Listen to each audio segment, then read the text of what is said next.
parler de l'histoire d'une des cités les plus légendaires de Marseille, une cité qui depuis toujours a eu la réputation d'être un supermarché de la drogue à ciel ouvert. Je veux bien évidemment parler de la cité de la Busserine. Durant cet épisode, nous allons retracer l'histoire de cette cité qui a connu un nombre incalculable de guerres liées à la drogue, avec des fusillades quasiment quotidiennes à une époque, et qui a été le lieu de rendez-vous de certains des plus grands narcotrafiquants de l'histoire récente marseillaise, comme les Tirs-Berbou, le clan de Marignane, la bande des Carmes, ou encore les Yoda. À travers l'histoire de cette cité, nous retracerons également le parcours d'une des légendes des quartiers nord, Kamel Rara, alias Como, l'un des premiers boss des cités marseillaises à avoir réalisé le million d'euros de chiffre d'affaires, mais qui a malheureusement connu une triste fin. La cité aux 100 fusillades, l'histoire meurtrière de la Busserine, voici leurs histoires.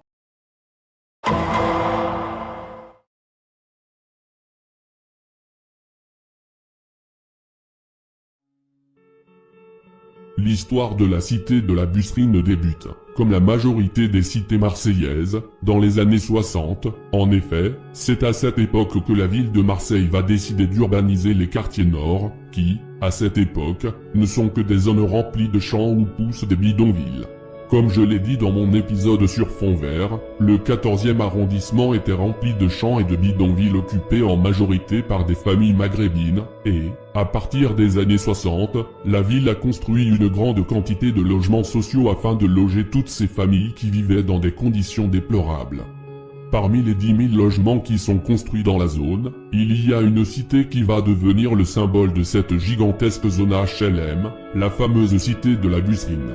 La cité de la Busserine est une grande cité de Marseille, et elle est située entre deux autres cités, la cité de Picon, et la cité du Mail, qui est en réalité une copropriété. Ces trois cités réunies possèdent donc environ 2000 logements, et leur population était au départ presque de 10 000 habitants, cela forme donc un assez grand ensemble. Après la construction de la cité de la Busserine, Maboubi Tir, le patriarche de la légendaire famille Tir, va s'installer dans le quartier. C'était un travailleur hors pair et un homme d'une extrême gentillesse. Il tenait une alimentation en plein cœur du quartier de la Busserine. Après son décès, la ville de Marseille décidera de renommer la rue principale de la Busserine en son honneur, la rue Maboubi Tir. La Busserine était au départ une magnifique cité, même si les habitants étaient pauvres, il n'y avait pas de violence, tout le monde s'entraidait et s'entendait bien. Malheureusement, peu à peu, la cité va finir par se dégrader, se paupériser, et se transformer petit à petit en ghetto urbain. La ghettoisation de la cité va arriver en même temps que la drogue, vers le début des années 80. À cette période, dans quelques cités de Marseille, généralement les plus grandes, commencent à apparaître des groupes de trafiquants qui vendent plusieurs drogues, comme de l'héroïne, de la cocaïne, un peu de crack, mais surtout, du cannabis. Durant cette période, il y avait également beaucoup de descentes policières, les CRS notamment n'arrêtaient pas d'harceler les jeunes de la cité. Le 18 octobre 1980, Lawari Ben Mohamed, un jeune de 17 ans, descend faire un tour en voiture dans la cité de la Busserine. Il est avec trois amis à lui, quand, vers 21h, des CRS qui se trouvaient dans le quartier décident de contrôler les jeunes. Un des CRS dit alors, je cite, « Attention les jeunes, je ne sais pas si c'est le froid, mais ce soir, j'ai la gâchette facile. » Les CRS procèdent alors au contrôle, tout est en règle du côté des jeunes, mais, avant de repartir, le CRS, qui était armé d'un pistolet mitrailleur, décide sans aucune raison d'ouvrir le feu sur Lawari, et lui tire 2 balles en pleine tête. Le jeune meurt sur le coup, la veille du jour de l'Aïd.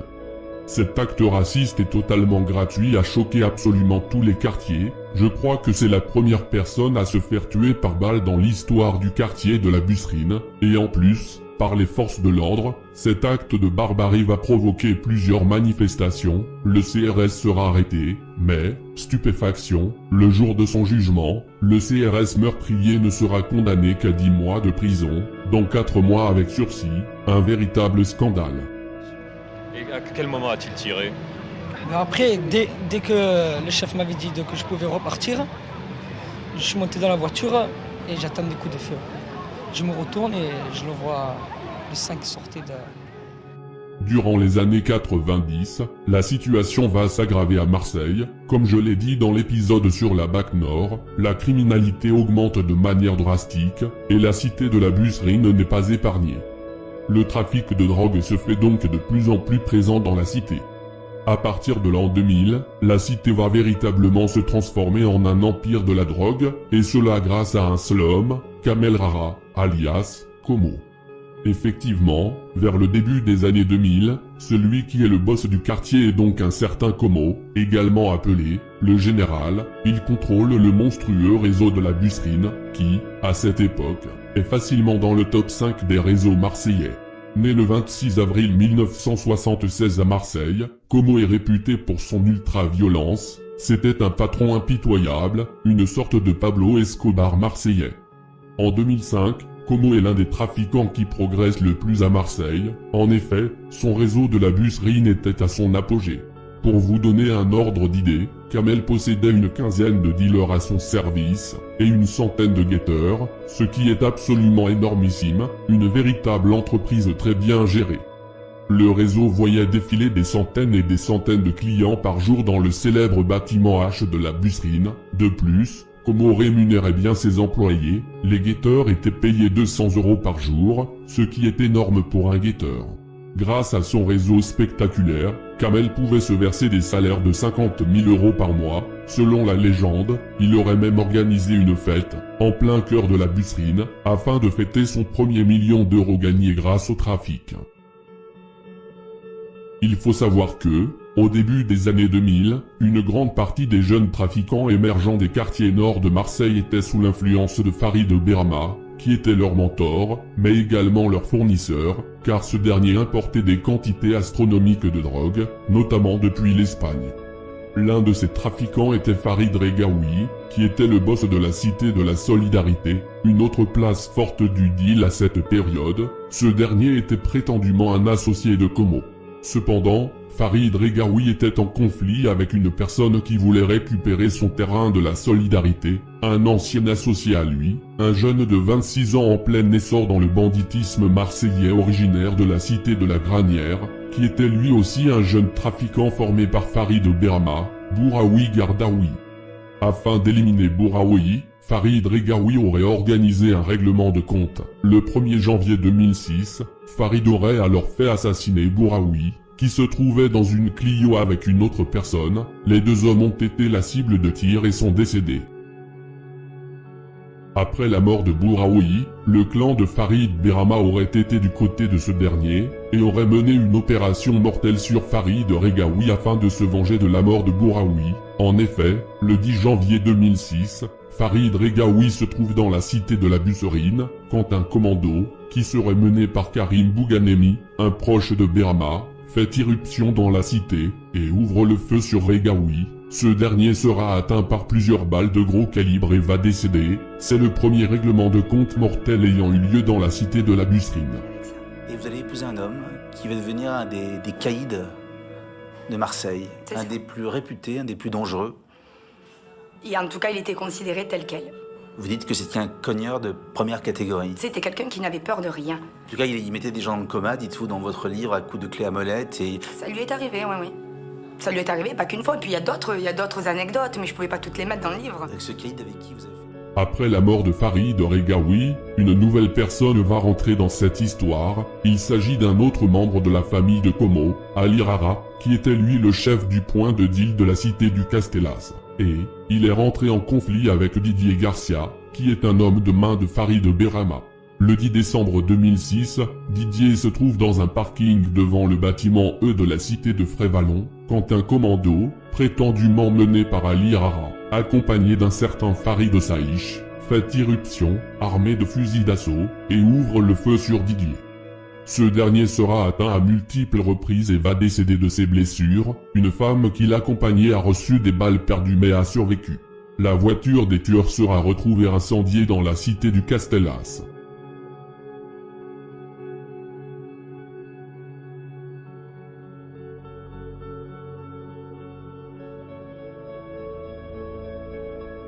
Durant l'année 2006, le réseau de Como, à la Busserine, était véritablement géré comme une grande entreprise. Il y avait un conseil d'administration, des comptables, des rôles bien définis. C'était à cette époque l'un des plus gros réseaux de Marseille. Malheureusement pour Como, les choses vont finir par mal tourner. En effet, l'année 2006 va également signer la fin de son règne. La police va mener une énorme opération sur son réseau de la Busserine. Toute l'organisation de Como sera alors arrêtée, et Como lui-même sera condamné à 15 ans de prison, une peine particulièrement sévère pour un trafiquant de drogue. Il sera incarcéré à la prison de Luynes. Son petit frère, Ali, sera lui aussi incarcéré en 2007 pour avoir été le patron du Castellas, et également pour avoir pris part à un trafic d'armes de grande envergure. Il possédait notamment 3 lance-roquettes, chargées et fonctionnelles, qui étaient cachées à divers endroits de la cité du Castellas et des Micocouliers. Plusieurs autres personnes de la famille à Como et Ali étaient impliquées dans les histoires de trafic, comme Nasser, Fares, ou même l'un des chefs actuels de la DZ Mafia, la Brute, qui est, selon les rumeurs, le neveu de Como. Pendant que Como était en prison, le terrain de la Busserine, malgré la grosse descente de police, était toujours en activité, car Como continuait à donner des instructions à ses travailleurs depuis sa cellule. Le temps passe et le réseau de la Busserine supervisé par Como marche alors toujours aussi bien, mais les choses vont commencer à partir en cacahuète aux alentours de 2008. En effet, à cette époque, de nombreux autres réseaux de drogue, inspirés par la Busserine et par les autres gros réseaux, ont commencé à pousser partout dans la ville. Désormais, quasiment toutes les cités possèdent un ou plusieurs réseaux, la concurrence est donc très féroce. Dans la zone de la Busserine, il y a de nombreux réseaux, celui de la Busserine, celui du Mail, ceux de Fond-Vert, celui des Flamands et celui des Iris. Chacun de ces terrains était contrôlé par des équipes plus ou moins structurées, et le réseau de la Busserine était en entente cordiale avec tous ces réseaux environnants. Cependant, le réseau des Iris, contrôlé par un certain Kamel Dogman, avait des relations tendues avec celui de la Busserine, car ces derniers leur auraient détourné des clients. Ces deux fours faisaient tous les deux partie du top 5 des fours marseillais en 2008, et ils étaient un peu en froid. Kamel Dogman était lui aussi un patron impitoyable et ultra violent. Cette zone du 14e arrondissement était réputée pour être l'une des zones les plus intenses de trafic de drogue. Comme je l'ai dit dans l'épisode sur les Iris, un des trafiquants des Iris avait décidé de changer de réseau et d'aller à celui du concurrent, celui de la Busserine. Ce trafiquant, qui s'appelait Abdelhamid, s'est d'ailleurs fait tabasser par Kamel Dogman, le patron des Iris, pour avoir changé de réseau. Toujours en 2008, après le meurtre de Taoufiki, un jeune des Iris qui s'est fait tabasser à mort par les trafiquants des Iris, la police va décider de taper un gros coup sur plusieurs réseaux du secteur. Le réseau des Iris sera donc harcelé quotidiennement, tout comme celui de la Busserine, ce qui a fait que les deux réseaux vont perdre en puissance. Durant ce harcèlement de la police, 10 personnes seront arrêtées à la Busserine, et une dizaine d'armes seront retrouvées. Après cela, dans la cité de la Busserine, Como va perdre la main, et ce sont désormais de nouvelles personnes qui vont s'accaparer le fameux four du bâtiment H3, et cette nouvelle équipe, déterminée, sera contrôlée par un certain Karim, alias le Kouz. Karim, alias le Kouz, et ses frères, Farid, alias Satan, et Abdelhakim, ainsi que leur associé, Sami, alias Ramon, et Mourad, alias Lamu, forment un gang ultra déterminé à tenir le bâtiment H de la Busserine. Le gang du Kouz va donc s'imposer dans le quartier, et non sans violence. L'équipe du Kouz possédait un réseau extrêmement bien structuré. Le terrain de la Busserine générait alors un chiffre d'affaires de plus de 300 000 € par mois. En 2010, le gang du Kouz va entrer en conflit avec une autre équipe de trafiquants pour le contrôle de la Busserine, une équipe cette fois-ci originaire de la cité de Fond-Vert, et notamment, le fameux Farid Tir. En effet, le 17 octobre 2010, 2 hommes de Fond-Vert vont débarquer en T-Max en plein cœur du bâtiment H de la Busserine, munis d'un sabre et d'une Kalachnikov, et vont braquer la recette du réseau. Après ce vol violent, le Kouz va organiser un rendez-vous avec les gars de Fond-Vert, et va passer un accord avec eux. Le gang du Kouz et les trafiquants de Fond-Vert vont donc décider de se partager le bâtiment H. Chacun des deux gangs va alors gérer le bâtiment un mois à tour de rôle. Mais cette situation va rapidement agacer le Kouz, qui va décider de reprendre le dessus.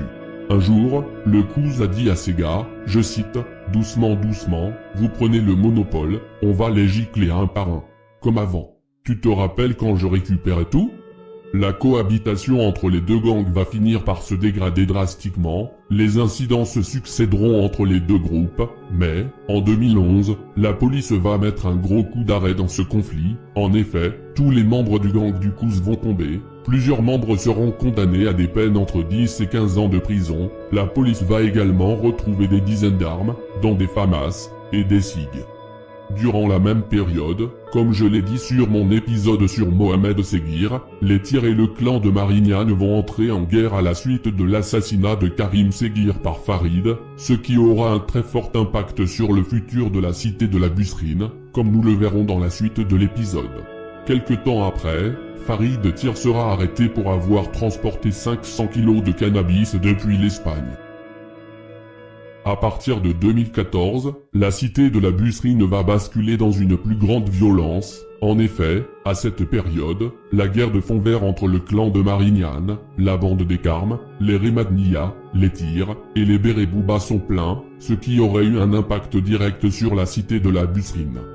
Le jeudi 25 avril, en pleine journée, Hakima Hamada, un jeune de 25 ans qui serait proche des Tirs, est tranquillement dans son véhicule en plein cœur de la cité de la Busserine, quand un commando de 3 hommes sortent d'un utilitaire et lui tire dessus avec des armes de gros calibre. Hakim va malheureusement décéder. La voiture des tireurs sera retrouvée incendiée dans cette même cité de la Busserine.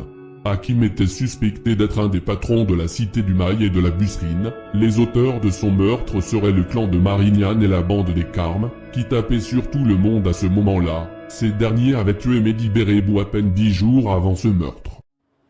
C'est le 5e homicide à Marseille depuis le début de l'année, le 8e dans les Bouches-du-Rhône. Il était un peu moins de 10 heures ce jeudi matin quand la victime est sortie de chez elle dans la cité de la Busserine au cœur des quartiers nord de Marseille. 3 individus l'attendaient à bord d'un utilitaire. Ils ont ouvert le feu en plein jour et à la vue de tous. Au milieu de la matinée, pendant les vacances scolaires, voilà, il peut y avoir des mères de famille, des enfants. On a affaire vraiment à des individus qui ne reculent devant rien. Le jeune homme de 25 ans était assez connu de la police pour trafic de stupéfiants. Il avait été mis en cause en 2011 dans un règlement de compte. Les habitants du quartier dénoncent l'abandon des pouvoirs publics et une escalade de la violence. Avant, les mecs se prenaient à coups de poing. Maintenant, vite, une Kalachnikov et 2 en plus, il paraît. C'est des lâches, hein. Ouais. C'est un père de famille quand même, hein. C'est des lâches, hein. Le temps passe et la violence ne cesse de se poursuivre dans le quartier. En réalité, les meurtres et le trafic de drogue n'ont jamais cessé dans l'histoire de ce quartier depuis une quinzaine d'années. C'est pour cela que la Busserine a aussi mauvaise réputation. En 2015, un homme nommé Jean-Philippe, 25 ans, est retrouvé mort carbonisé dans une voiture à Aix-en-Provence. Jean-Philippe était un des membres présumés d'un réseau de la Busserine. Selon les rumeurs, il se serait fait tuer par d'autres membres faisant partie du même réseau, qui se feront interpeller. Durant la même période, la ville de Marseille a entamé des travaux afin de rénover la cité de la Busserine et de Picon. Plusieurs immeubles seront détruits, dont les fameuses tours de Picon et de la Busserine, et, pendant le chantier, les ouvriers se faisaient constamment menacer et racketter par des jeunes du quartier. En effet, les jeunes du quartier avaient une tactique bien spécifique, ils détruisaient les grosses machines de chantier et faisaient des dégradations, puis, ils allaient voir le contremaître, et leur disaient que s'ils voulaient que les dégradations cessent, ils devaient engager plusieurs jeunes du quartier afin de faire la sécurité. Les menaces et agressions des ouvriers étaient tellement récurrentes que certains ouvriers avaient peur de venir travailler. L'année d'après, en 2016, le boss historique de la Busserine, Como, va perdre un de ses proches, en effet, Ali Rara, l'ancien boss du Castellas, qui venait de sortir de prison il y a quelques mois, se trouve au volant de sa voiture aux alentours de la cité du Castellas. Quand tout à coup, une Renault Mégane lui barre la route. À son bord, 2 tueurs, armés d'un Uzi et d'une Kalachnikov, sortent du véhicule et ouvrent le feu. Les tueurs n'ont laissé aucune chance à Ali, qui était pourtant porteur d'un gilet pare-balles. Selon les rumeurs, Ali avait perdu son réseau du Castellas, et aurait tenté de le récupérer. Malheureusement, ce genre de situation finit, dans la plupart des cas, De cette manière, Ali est donc mort comme il a vécu, par les armes. Ali Raha, 35 ans, caïd présumé de la cité du Castellas, sortait tout juste de prison. Il était incarcéré pour détention d'armes et trafic de stupéfiants. Il est 21h30 hier soir quand l'homme est pris en chasse à bord de son véhicule sur cette artère du 14e arrondissement. Ses agresseurs ouvrent le feu une première fois puis le percutent. La Peugeot 207 sort de la route, s'ensuit une deuxième fusillade. Des douilles nombreuses sont retrouvées sur plus d'une centaine de mètres. Les calibres utilisés seraient ceux d'une Kalachnikov et d'un pistolet mitrailleur de type Uzi. Touché à plusieurs reprises malgré le port d'un gilet pare-balles, l'homme succombe à ses blessures. Il s'agit sans doute d'un nouveau règlement de compte dans la guerre que se livrent les trafiquants des cités des quartiers nord, le deuxième de la semaine après celui survenu lundi soir. Par la suite, l'histoire de la Busserine va prendre un nouveau tournant à partir de 2017 et 2018. En effet, à cette période, le clan de Marignane, fusionné à la bande des Carmes, était devenu un véritable cartel, au sommet de sa puissance, et engendrait des revenus colossaux grâce au trafic de drogue. Ils avaient alors la main mise sur un bon nombre de points de deal, et notamment, celui de la Busserine. Cependant, l'équilibre va exploser en février 2018, dès lors où Antonio Martinez, le chef du clan, accompagné de Oussama, son numéro 2, qui lui était de la bande des Carmes, et était d'ailleurs un ami de longue date de Félix Bingui, se font tous les deux assassiner par un autre membre du clan de Marignane, un surnommé Tordu, qui aurait été payé par les trafiquants des Flamands pour trahir Tonio. À partir de là, le clan va se scinder en deux, et une guerre sanguinaire va débuter. D'un côté il y avait le clan de Gignac, mené par Pascal, le frère de Antonio, et qui était composé des proches de Antonio comme Dédé, qui était son neveu, Mohamed Seguir, et aussi les membres de la bande des Carmes, comme Félix, ou encore Fondu, qui étaient des proches de Oussama. De l'autre côté, il y avait le clan de Vitrolles, qui était mené par Né Tordu, et composé des anciens jeunes du clan de Marignane, originaires majoritairement de Vitrolles, dont Chico, le tueur sanguinaire. Les deux clans vont alors s'entretuer, plusieurs membres et leurs alliés vont tomber de chaque côté, et les deux clans vont également s'attaquer à leurs points de vente respectifs. C'est dans ce contexte que va éclater la fameuse fusillade de la Busserine. En effet, avant la scission, le clan de Marignane possédait des points de deal dans la cité de la Bricarde, de Fontvert, de Caliste, des Égalades, de Consolat, du Plan d'Aou, de la Busserine, et dans plusieurs autres cités situées sur le pourtour de l'étang de Berre, mais, à cause de la guerre, tous ces points de deal se retrouveront partagés entre les deux équipes issues de la scission, et celui de la Busserine appartenait au clan de Vitrolles, mais le clan de Gignac leur avait repris le point de deal. Alors, le clan de Vitrolles se serait associé aux Flamands afin de mener une opération commando.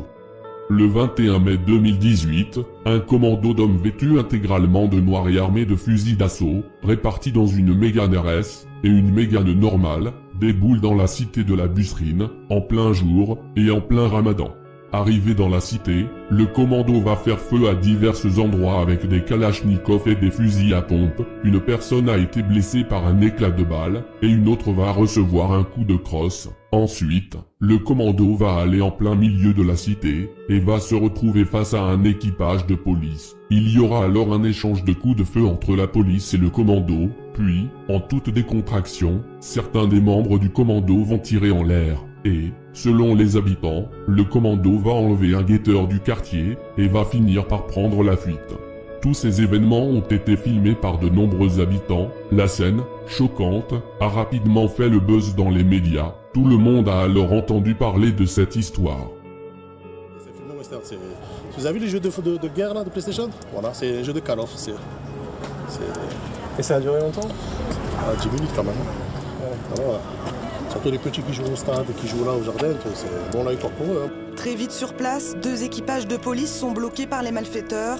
S'ensuit un échange de tirs, puis le commando prend la fuite. La fusillade s'est déroulée en fin d'après-midi, en présence de nombreux habitants. Le pire a donc sans doute été évité dans ce quartier, connu comme un haut lieu du trafic de drogue. Cette opération, qui serait directement liée à la guerre du clan de Marignane, a fait grand bruit dans les médias nationaux, car elle a été filmée par des habitants, mais ce genre d'opération commando n'est pas du tout rare à Marseille.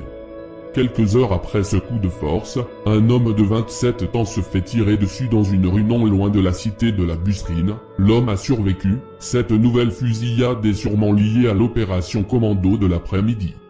4 jours après, le clan de Gignac est parti tuer Adil, un homme proche du clan de Vitrolles, lors d'un règlement de compte ayant eu lieu dans le quartier de l'Estac. N'Djinn, un innocent, a également été tué dans la fusillade.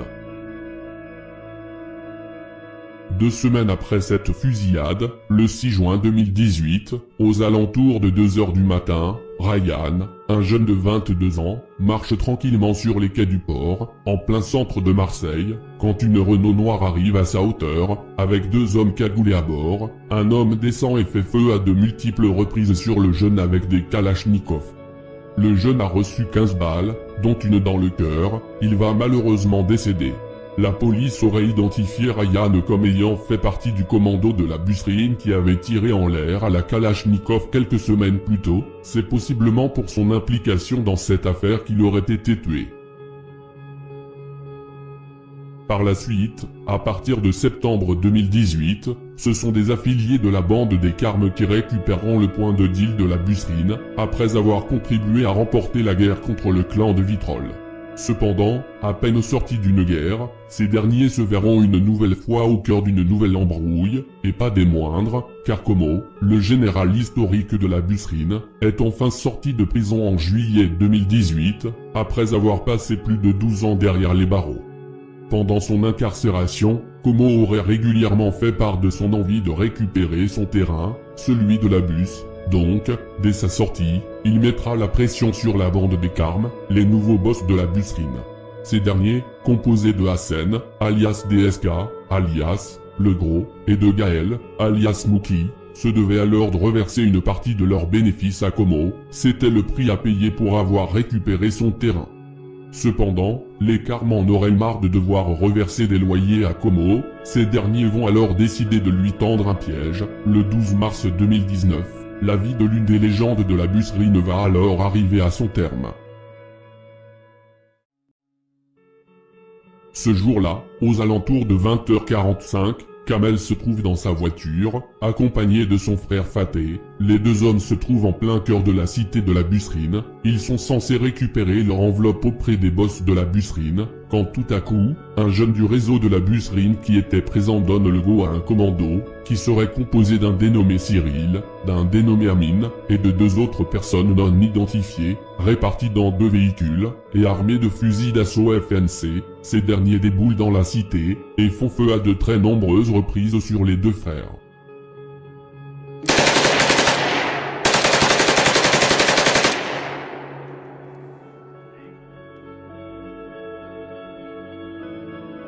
Kamel, qui a reçu plusieurs balles, va décéder, et son frère, Faté, sera grièvement blessé. Il y a eu tellement de balles tirées que la police a mis un temps fou à ramasser toutes les douilles. Como est donc mort, exactement de la même manière que Ali. C'est la triste fin du parrain de la Busserine. Peu de temps après, le véhicule dans lequel circulaient 2 des tueurs, Amine et Cyril, sera pris en filature par la BRI, qui avait préalablement repéré le véhicule avant le meurtre. Les 2 hommes seront finalement interpellés dans un appartement situé à la Joliette. Les 2 autres hommes inconnus du commando ont réussi à prendre la fuite.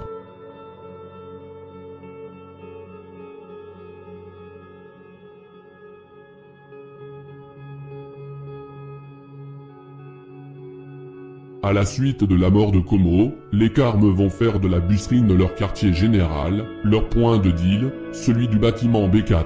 Également appelé la pelouse, générait environ 20 000 € par jour, et il était particulièrement connu pour la cocaïne, qui arrivait directement depuis l'Amérique latine. Le 23 juin 2019, le réseau de la Busserine va une nouvelle fois faire parler de lui pour une extrême violence. En effet, ce jour-là, des pompiers découvrent un véhicule en feu dans la commune d'Istres. À l'intérieur du véhicule, le corps d'un homme, qui avait été tué de 3 balles dans la tête. La victime se nommait Sofiane, alias Tomatiche, et il était un dealer pour le réseau de la Busserine. Il était soupçonné d'avoir volé de la marchandise et de l'argent au réseau. Le meurtre de Tomatiche aurait été commandité par DSK, car, dans un smartphone retrouvé par la police, les enquêteurs découvrent des messages entre DSK et un dénommé Kaiser. Les messages montraient notamment une photo du corps de Tomáš, accompagné d'un emoji qui sourit et d'une main qui salue. Le réseau de la Busserine est connu pour être un des réseaux les plus difficiles pour les travailleurs, car les conditions de travail et les violences qu'ils subissaient étaient extrêmes, encore plus si ces derniers étaient attrapés en train de voler. 3 jours après, le 26 juin 2019, la police va mener une énorme opération sur le réseau de la Busserine. 20 personnes seront arrêtées, mais les 2 patrons ont réussi à prendre la fuite. Muki va fuir en Espagne, tandis que DSK, qui est soupçonné d'avoir participé au meurtre de Kamel, va se rendre en Colombie. À la suite de cela, des problèmes vont éclater entre les 2 patrons. Muki aurait forcé un membre du réseau de la Busserine, un certain Karim, à dire dans un dictaphone que le responsable du meurtre de Como était DSK. Il semblerait donc que les 2 patrons étaient en conflit.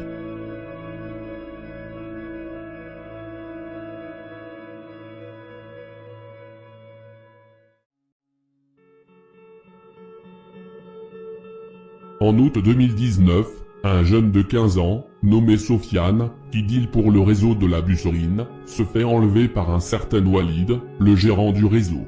Walid, alias, le Parisien, le Parigot, ou encore, le Barbare, est un homme originaire du Val-de-Marne, et il était l'un des gérants du réseau. Walid reproche à Sofiane d'avoir fait un trou de 900 € dans la caisse. Il va alors enlever et tabasser le jeune. Amin, le frère de Sofiane, va tenter de sauver son frère, mais sera poursuivi et tabassé par les hommes de Walid. Au final, Sofiane a réussi à s'échapper, et Walid a été arrêté. Après la terreur exercée par Walid le Barbare sur ses travailleurs, ce sera au tour d'un nouveau gérant originaire lui aussi de la région parisienne et encore plus barbare d'exprimer sa sauvagerie. Il s'agit de Mareko Scarla, le psychopathe de Sarcelles. Ce dernier, accompagné de ses acolytes, Giuseppe et Loco, a été promu gérant du terrain par les patrons de la bus, et il abusera de son pouvoir, au point de commettre des actes de barbarie sur plusieurs de ses travailleurs, dont le meurtre de l'un d'entre eux, sans être inquiété. Cependant, en novembre 2020, Mareko et ses compères, les méchants, seront interpellés, et Mareko sera condamné à 25 ans de prison. Il semblerait que les patrons de la Busserine ne recruteraient que des personnes barbares pour exercer le rôle de gérant. Durant l'année 2021, les hauts gradés de la Busserine subiront les foudres de la justice. En effet, le 11 février 2021, Muki, l'un des boss du réseau de la Busserine, va se faire arrêter alors qu'il se trouvait dans la ville de Barcelone. En octobre 2021, c'est au tour de DSK, l'autre patron de la Busserine, qui se fera arrêter sur l'archipel de San Andrés, en Colombie. Ce dernier aura alors 3 affaires sur le dos, le meurtre de Como, le meurtre de Tomáš, et le fait qu'il soit l'un des patrons de la Busserine. Après l'arrestation de 2 des boss de la Busserine, le réseau du quartier va continuer de tourner, car il y a un des boss qui est passé sous les radars de la justice. Il s'agit de Félix, le chat.